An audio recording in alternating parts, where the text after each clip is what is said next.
Are you ready to remember Miami? I'm just ready to remember one specific memory of Miami. Just one. The only memory I have of Miami is flying over Miami to get somewhere else. And that's Miami in a nutshell. Yeah. Time to go over Alex Cameron's latest project, Miami Memory.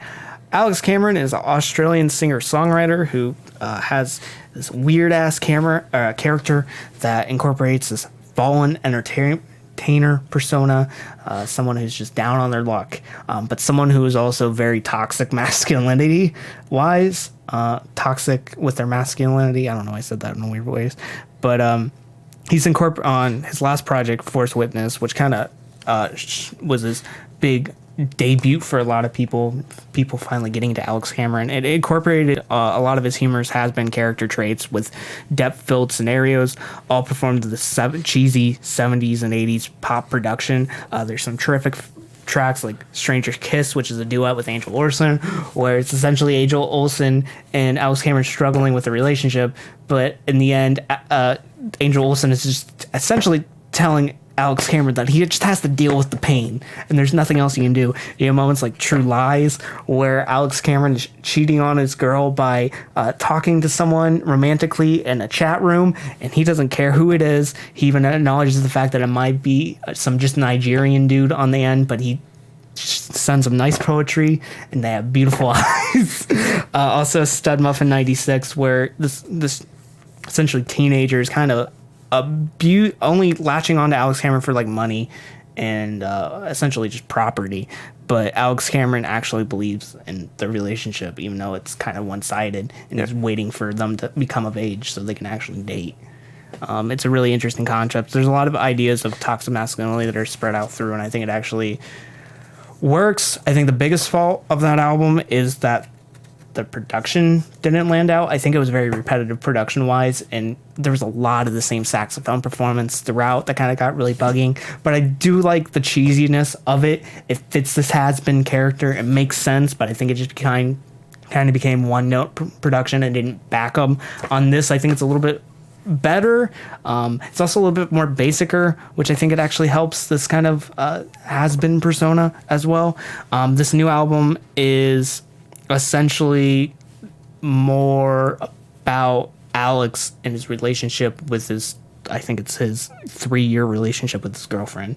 So it focuses more on the actual person instead of the character at times, which there's still moments that I feel like are just character, which confuse me because I don't know what in this is more than just character. Yeah, there's some weird tonal whiplash that I don't really understand. And that was kind of the one thing. I was like, I could sometimes tell when like when something was like being clearly like more sarcastic or more like satirical, like Gaslight or Bad for the Boys, where it's like making a point with like the character. Yeah. But then like it kind of makes moments of like PC with me and like Divorce harder to tell. Like, is this satire or is this like actual self-reflection? Because like Miami Memory is like clearly him actually remembering. Miami Memory is this fantastic electronic drum backing, some great synth pop on this track, but it's essentially just Alex Cameron, the person, reflecting on his relationship with his girlfriend. Yeah. And there's some absurd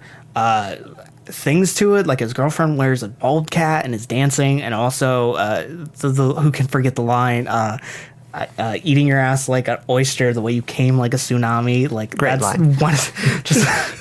just a very weird out of the blue line that isn't really built to. That's, I think, demonstrates some of the quirk of Alex Cameron's character.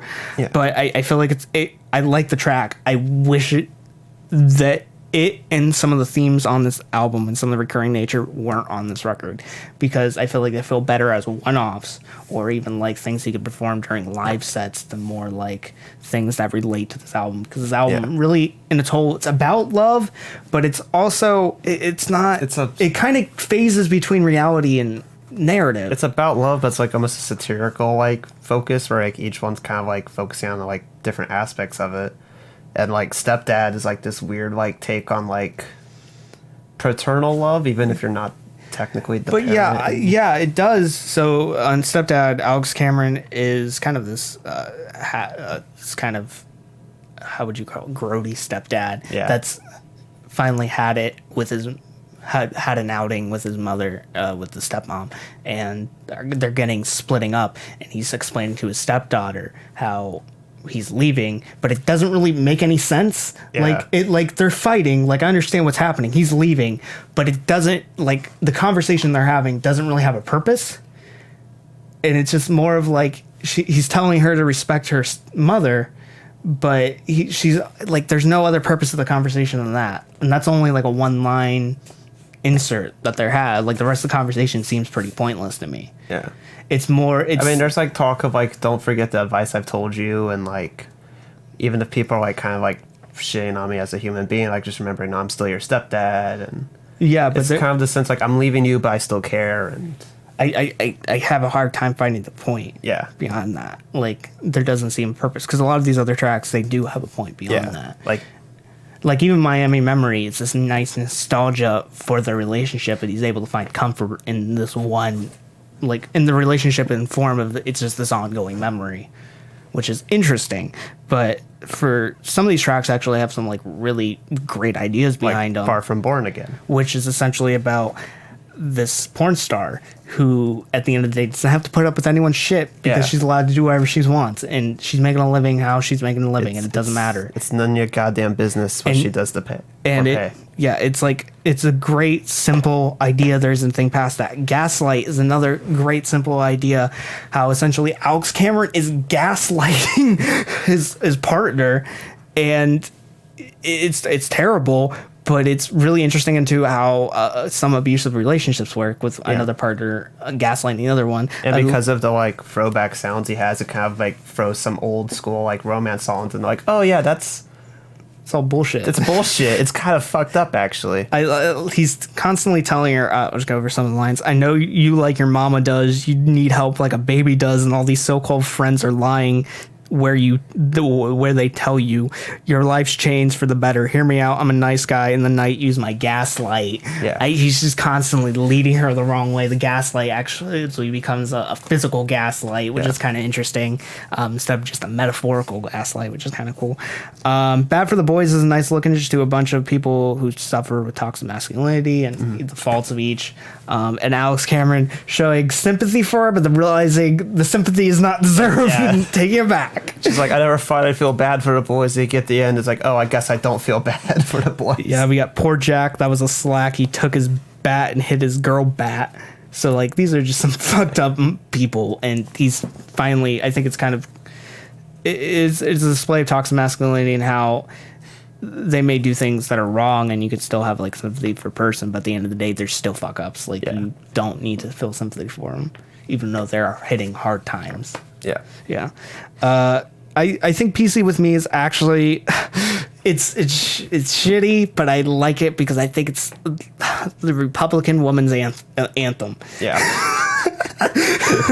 Because just the one line alone on the chorus is, yeah, she said, you don't have to be so PC with me because the meaner they are, the harder I fall in love. It reminds me of this like news article I saw where it's like alt-right women are surprised that alt-right men treat them like shit. I was like, yeah, no fucking duh.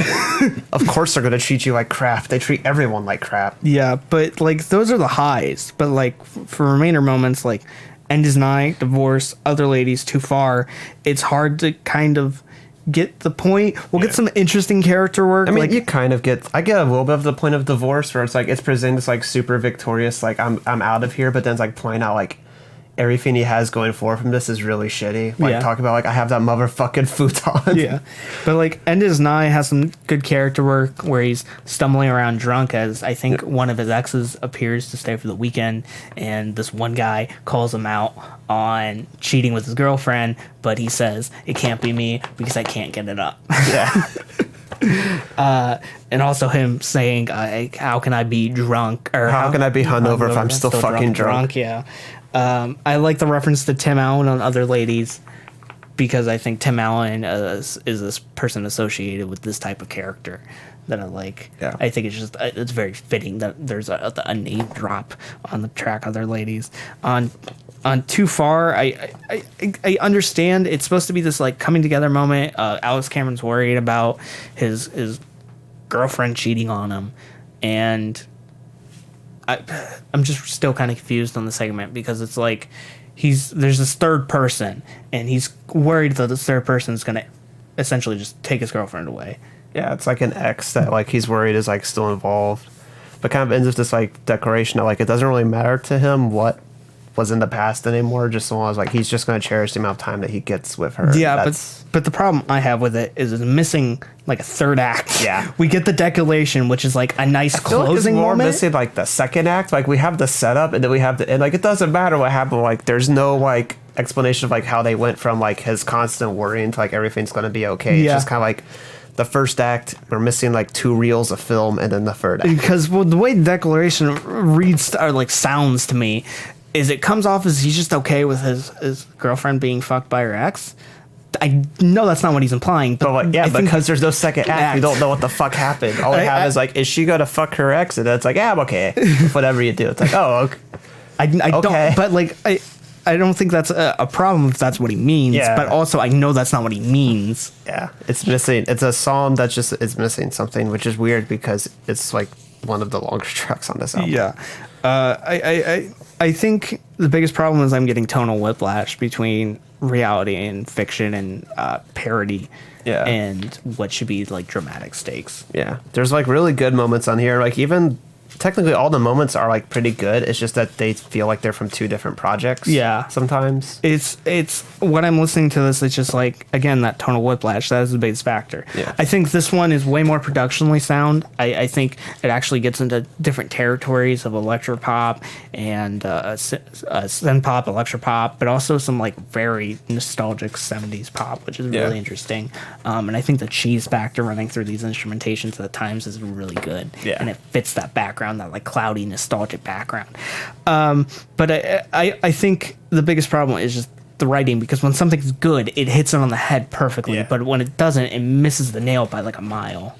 I think that's the biggest problem. I don't think it never misses like that far. I can pretty much get the point from each of these. It's just kind of hard the first couple listens to be like, okay, is this one satire? Is this one real? And that's the issue, is that it doesn't have a consistency with like viewpoint, and it makes reading some of these tracks harder to do. And the first like couple listens, they have to like go for like, okay, I think this one is satirical, so what does that mean? And then like, I think this one's serious, so what's that mean? I don't think it ever like, other than maybe like Too Far, where it's missing that second act of the song, I don't think it's ever like too far from the mark. It's the tonal whiplash that makes it hard to read the first couple times. I think moments like Other Ladies and Divorce, it's hard to, like, I understand what he's going for, but I just don't think there's like any real purpose to the track really being in existence. Yeah. Sometimes. I enjoyed them. They all sound good. I enjoyed Divorce. I think Divorce is a fun track. Especially if that fucking like chorus line of just like that motherfucking futon couch. A line about how he has like 3 weeks of constipation because all he's been eating is Spam. Keep in mind, though, scores futon meaningless right now. I'm feeling a big old 6 on this. 6.5. Yeah. I think it's, in a weird way, I think this is better than what was it? I can't think of the album, Force Witness. I think it's better in a comparison, but also at the same time, I think there's aspects that lower it than I enjoyment. It was more focused. Yeah, and that's the biggest thing is like even though I didn't like some of the production in the second half, I think Cameron's personality was the same throughout. It became way easier to just sit through. Yeah. It grew on me after a little while. Yeah, that's it.